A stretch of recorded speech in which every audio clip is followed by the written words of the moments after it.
Yunus and গংদের বিচার হওয়া উচিত কয়েকটি কারণে। একটি, বঙ্গবন্ধু শেখ মুজিবুর রহমানের ৩২ নম্বর বাড়ি ভাঙচুর নিয়ে। বাংলাদেশের হৃৎপিণ্ড হচ্ছেন বঙ্গবন্ধু শেখ মুজিবুর রহমান, এবং বঙ্গবন্ধুর বাড়ি যেখান থেকে বাংলার স্বাধীনতা এসেছে, এটা বঙ্গবন্ধুর নয়, এটা বাংলাদেশের আপামর জনসাধারণের এটা স্বাধীনতার প্রতীক।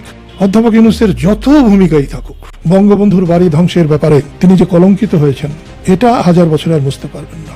পুলিশের বিভিন্ন হত্যাকাণ্ড সম্পর্কে, যে এই সমস্ত হত্যাকাণ্ডের বিচার করা হবে কিনা, আমাদের যে বিশেষ কমিটি গঠন করা হয়েছে সংসদীয়, এই অধ্যাদেশগুলো পরীক্ষা নিরীক্ষা করে রিপোর্ট প্রদানের জন্য এখানে মহান জাতীয় সংসদে উপস্থাপন করা হয়েছে। বিভিন্ন মামলা আদালতে আছে, সেগুলো ইনভেস্টিগেশন হচ্ছে। এটাই বর্তমান সুশাসনের, আইনের শাসনের ব্যবস্থা আমরা কায়েম করতে চাই। এবার দীর্ঘ ১৯ মাস পর পুলিশ হত্যা ও বঙ্গবন্ধুর স্মৃতিচিহ্ন ধানমন্ডি ৩২ ভাঙচুরের ঘটনার বিচার শুরু। ধানমন্ডি ৩২ ভাঙচুরের ঘটনায় শেষ রক্ষা হল না ডক্টর ইউনূসের। এবার পুলিশ হত্যার বিচার নিয়ে সংসদে যা বললেন স্বরাষ্ট্রমন্ত্রী সালাউদ্দিন। জুলাই আন্দোলনের আগে এবং পরে ভুল নেতৃত্বে ছাত্র জনতার কঠিন আন্দোলনের মুখে তাদের রোষানলে পড়ে মারা যায় অসংখ্য নিরীহ পুলিশ সদস্য।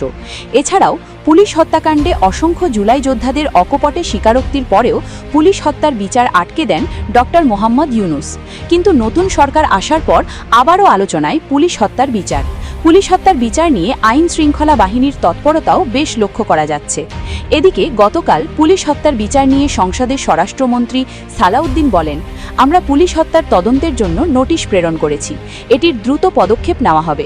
সরকারি দলের হস্তক্ষেপে অন্যায়ভাবে কাউকে গ্রেফতার করা হবে নাও বলে জানান স্বরাষ্ট্রমন্ত্রী সালাউদ্দিন।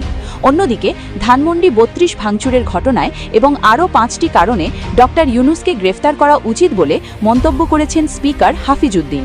এরপর থেকে ডক্টর ইউনূসের গ্রেফতার হওয়ার বিষয়টিও বেশ জোরালো হচ্ছে। সেই ৫টির মধ্যে একটি হচ্ছে বঙ্গবন্ধুর স্মৃতিচিহ্ন ধানমন্ডি ৩২ ভাঙচুরের ঘটনায় ইউনূসের ইন্ধন ছিল। তার জড়িত থাকার বিষয়টিও নিশ্চিত করেছেন স্পিকার মেজর হাফিজউদ্দিন। তাই প্রিয় ভিউয়ার্স, যত সময় যাচ্ছে ডক্টর ইউনূসের গ্রেফতার হওয়ার বিষয়টিও আস্তে আস্তে বেশ জোরালো হচ্ছে। ধানমন্ডি ৩২ ও পুলিশ হত্যার বিচারের ব্যাপারে আপনাদের দৃষ্টিকোণ থেকে কিভাবে দেখছেন? আদৌ কি হবে এই কঠিন অপরাধের বিচার? লাইক, কমেন্ট, শেয়ার করে জানিয়ে দিন আপনার মতামত। যদি মেট্রো রেলে আগুন না দেওয়া হতো, যদি পুলিশদেরকে না মারা হতো, তাহলে বিপ্লবটা তো সহজেই অর্জিত হতো না।